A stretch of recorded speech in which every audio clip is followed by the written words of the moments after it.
जय श्री राम। आज मैं एक इस विषय पर बोल रही हूँ कि जो हमारा सृष्टि का रचयिता है, जिसने इस सृष्टि की रचना की है और हर एक चीज़ को बनाया है, उसने बड़ी व्यवस्थित ढंग से बनाया है। उसने हर चीज़ के दूरदर्शिता से सोचकर उसकी रचना की है और उस हमें सृष्टि के रचयिता ब्रह्मा जी का धन्यवाद करना चाहिए और सृष्टि के रचयिता परमात्मा को कभी मूर्ख नहीं समझना चाहिए। इसी से संबंधित मैं एक आपको छोटी सी कहानी सुनाती हूँ कि एक आदमी था, मजदूरी के लिए अपने गांव से दूसरे गांव के बीच से होता हुआ शहर में जा रहा था।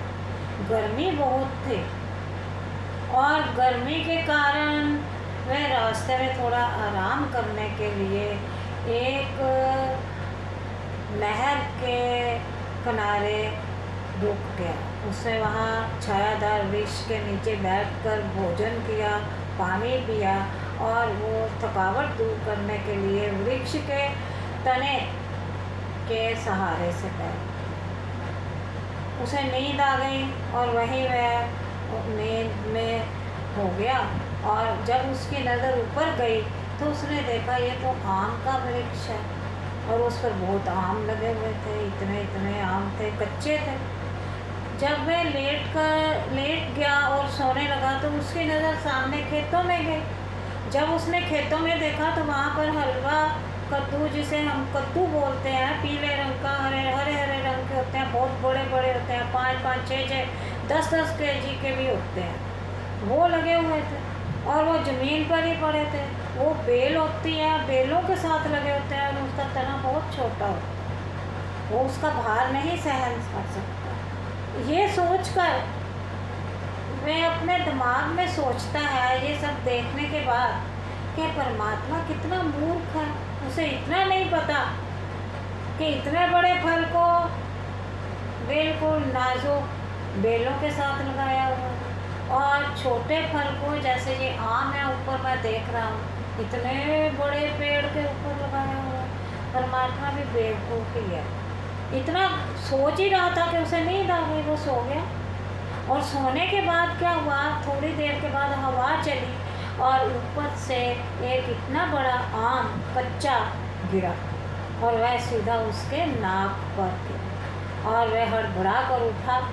देखा आँखों से, नाक से पानी चोराया, उसका नाक नीला हो गया और उसने देखा कि शायद इधर उधर कोई होगा बच्चा जिसने मेरे पर पत्थर मारा है, गेंद मारा है, जिससे मुझे। तो उसने देखा कि उसके पास एक इतना बड़ा आम पड़ा हुआ। जब उसने उस आम को देखा तो उसकी बुद्धि थोड़ी ठिकाने पर आई। तो उसने सोचा, हे भगवान, अगर इस आम की जगह पर ये हलवा कद्दू लगा होता और इतने बड़े पेड़ से ऊपर से मेरे ऊपर गिरता तो मेरे सारे सिर और मुंह की चटनी बन जाए और उसका कुछ भी बया नहीं बचना था। और ये तो एक छोटा सा आम गिरा है जिससे मेरे नाक नीला हो गया और मुझे इतना कष्ट सहन करना। इसलिए उसने हाथ जोड़े, भगवान का ध्यान किया और भगवान से क्षमा मांगी। इसीलिए कहा जाता है कि कभी भी उस परमात्मा को मूर्ख मत समझो। उसने जो भी रचना की है वो सोच समझ कर। और इस कहानी के साथ मैं अंत करती हूँ। अगले मूवी में फिर मिलेंगे, फिर नई कहानी के साथ, और तब तक के लिए धन्यवाद आपका और राम राम। और आप मेरे चैनल को देखते रहें, यही मेरे लिए बहुत शक्ति